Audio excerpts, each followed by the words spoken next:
मेळाव्यानंतर भाजप जनसुराज्यकडून गोकुळसाठी ठराव दाखल. गोकुळ दूध संघाच्या आगामी निवडणुकीच्या पार्श्वभूमीवर भाजप व जनसुराज्य पक्षाने शक्तीप्रदर्शन करत सोमवारी ठराव दाखल केले. महासैनिक दरबार हॉल येथे झालेल्या ठरावधारकांच्या मेळाव्याला खासदार धनंजय महाडिक, आमदार विनय कोरे, माजी आमदार प्रकाश आवाडे, शौमिका महाडिक, आमदार शिवाजी पाटील, समरजित घाटगे यांच्यासह अनेक पदाधिकारी उपस्थित होते. मेळाव्यापूर्वी अरुण नरके व चेतन नरके यांनी महादेवराव महाडिक यांची भेट घेतल्याने राजकीय चर्चांना उधाण आले. मेळावा संपल्यानंतर महादेवराव महाडिक हे अरुण नरके यांच्यासह ठरावधारकांसोबत रवाना झाले. दरम्यान अरुण नरके यांनी महाडिक गटाला पाठिंबा दिल्याने गोकुळची निवडणूक अधिक रंगतदार होण्याची चिन्हे आहेत. या पार्श्वभूमीवर महायुती आणि सतेज पाटील गट यांच्यात थेट सामना होण्याची शक्यता व्यक्त होत असून मेळाव्यानंतर खासदार धनंजय महाडिक आणि आमदार विनय कोरे यांनी महायुतीच्या विजयाचा विश्वास व्यक्त केला आहे. शक्तीप्रदर्शन करत भाजप ठराव दाखल करते. कशा पद्धतीने निवडणूक होईल असं वाटतं? कोल्हापूर जिल्हा दूध संघाच्या निवडणुकीचे ठराव दाखल करण्यासाठी अवघे 2-3 दिवस आता उरलेले आहेत.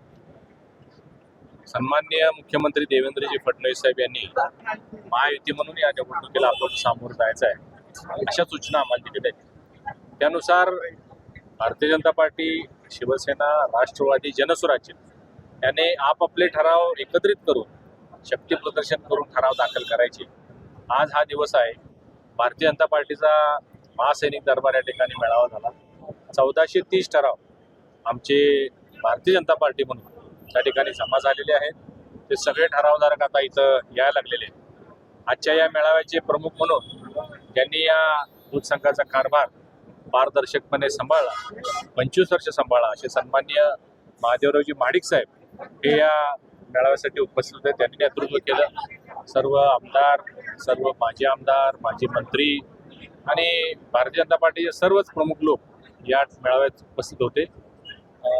आणखीन एक 2-3 दिवसामध्ये आणखीन एक 200-250 ठराव आमचे जमा होतील. त्याचबरोबर जनसुराज्य हे भारतीय जनता पार्टीच्या पोटात आहे किंवा गोटात आहे.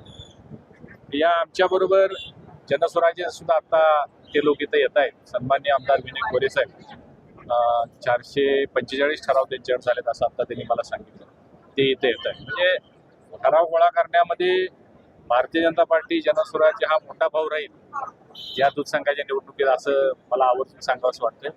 शिवाय संचालक संख्या निवडीमध्ये सुद्धा भारतीय जनता पार्टी, जनसुराज्य हाच मोठा भाऊ राहील अशी परिस्थिती निर्माण झालेली आहे.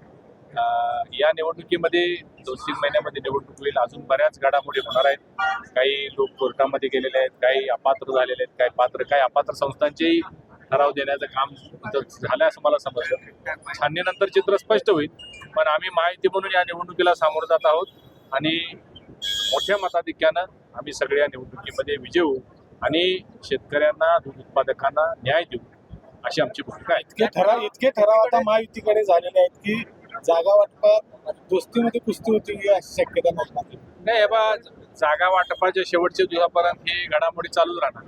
परंतु हा सगळा निर्णय अंतिम शेवटी जो आहे तो सन्माननीय मुख्यमंत्री फडणवीस साहेब, उपमुख्यमंत्री एकनाथ शिंदे साहेब आणि सुनेत्रताई हे तिघं निर्णय घेणार आहे. आम्ही आपापल्या ठरावाची संख्या किती आहे, आमचे काय बलाबल आहे, हे सगळं आम्ही त्यांच्या समोर ठेवणार आहोत आणि ते जो निर्णय देतील तो आम्हाला अंतिम राहील. तो निर्णय मान्य करून आम्ही निवडणूक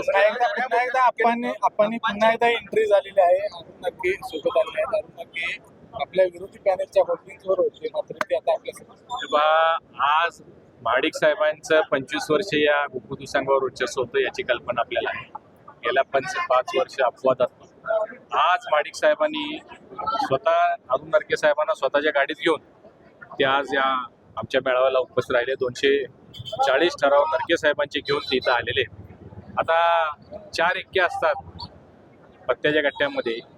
एक एक्का आज महाडिक साहेबांनी ओपन केलेला, अजून 3 एक्के शिल्लक आहे. भविष्यामध्ये या निवडणुकीला सामोरं जात असताना महाडिक साहेबांचे जे काही धुरंधर नेतृत्व आहे ते या निवडणुकीमध्ये सिद्ध होईल. एकूण या सगळ्या ठरावाच्या बाबतीत सर्वाधिक ठराव असल्याचं चित्र आतापर्यंत स्पष्ट झालं. ही निवडणूक आहे ती हे पहा,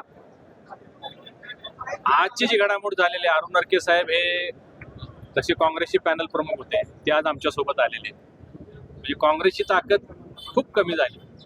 आणखीन काही घटक त्यांच्यापासून बाजूला आहे. तुम्ही ऐकलं असेल काही लोकांनी वेगळे ठराव जमा केलेले आहेत, काय आहेत ते पण त्यांच्यापासून निसटतील. म्हणजे 90-95% ठराव हे महायुतीकडे राहतील अशी परिस्थिती निर्माण होईल. एका बाजूला महायुती निवडणूक लढण्याची जोरदार तयारी करत असताना राजेंद्र पाटील यड्रावकर विशेषतः निवडणूक हा विकवा होईल अशी एक शक्यता वर्तवत आहेत. मला काय वाटतं कोणाचा नाही हे पहा, गेल्या पंचवार्षिक मध्ये गोकुळ दूध संघामध्ये कधीही पक्षीय निवडणूक होत नव्हती, परंतु माजी पालकमंत्र्यांनी महाविकास आघाडी म्हणून ती निवडणूक लढवली. त्यावेळेचे तत्कालीन मुख्यमंत्री उद्धव ठाकरे साहेबांना त्यांनी यामध्ये घेतलं आणि काय घडामोडी झाल्या आपल्याला माहिती आहे, आणि ते सगळे एक झाले महाविकास आघाडी म्हणून आणि त्यांनी निवडणूक लढवली. आता मात्र निवडणूक लढवत असताना ते म्हणतात महायुती विरुद्ध शेतकरी. आता महायुती विरुद्ध शेतकरी, महायुती विरुद्ध महाविकास आघाडी अशीच ही निवडणूक होणार. निवडणूक बिनविरोध होण्याचं काही कारण नाही आहे. आम्ही सगळे ताकदीने, एवढे मोठे संख्या असल्यानंतर बिनविरोधसाठी चर्चा करण्याची आवश्यकताच नाही आहे. 90-95% ठराव जर आमच्याकडे महायुतीकडे असतील तर बिनविरोधची चर्चा करायची गरज काय. त्यामुळं महायुती विरुद्ध महाविकास आघाडी अशीच ही निवडणूक होईल. महायुती म्हणून तुम्ही एका बाजूला तयारी देखील करताय, मात्र आजच्या तुमच्या मेळाव्यामध्ये असं मुश्रीफ यांच्यावर शिवाजी पाटील असतील किंवा आपण देखील काही प्रमाणात टीका केली. कसं मग पुढं चालतं? मी मुश्रीफ साहेबांवर टीका केलेली नाही आहे. ते आमच्या नाही, मी मोठा भाऊ आम्ही होणार ना. बघा, त्यांनी स्वतः घोषित केलं का नाही ते मोठा भाऊ आहेत म्हणून. मी फक्त एवढंच म्हणलं की आम्ही मोठा भाऊ होणार आहे, कारण त्यांच्याबरोबर यड्रावकर साहेब गेले, ज्यांचे 160 ठराव होते, ते काय राष्ट्रवादीचे नाही आहेत. त्यांच्यावर नंदाताई कुपेकर गेल्या, त्या पवार साहेबांच्या राष्ट्रवादीचे आहेत. त्यांच्याबरोबर शेकाप पक्ष गेले, म्हणजे नंदाताईचे 70 ठराव, ते 35-40, म्हणजे 250-300 ठराव हे राष्ट्रवादीचे नव्हते. परंतु आम्ही आज 1430 ठराव आमच्याकडे आहे. जनसुराज्याचे आमच्याकडे 450 आहेत. अजून 2 घटक आमच्यावर यायचे आहेत. त्यामुळे आमचीच ठरावाची संख्या जास्त होईल आणि आमचे संचालक सुद्धा त्यामध्ये अधिकचे असतील. शिवाजी पाटलांची नाराजी अजून खूप जमलेली दिसत नाही. आता हे पहा, हा त्यांनी जी भूमिका मांडली, हा बरेच दिवसाचा त्यांचा रोष आहे. कधीतरी मुख्यमंत्री महोदय या संदर्भात बसून बैठक घेऊन या सगळ्यामध्ये मार्ग काढतील. खरं तर आपण आता विरोधक आपली नेहमी टीका करतात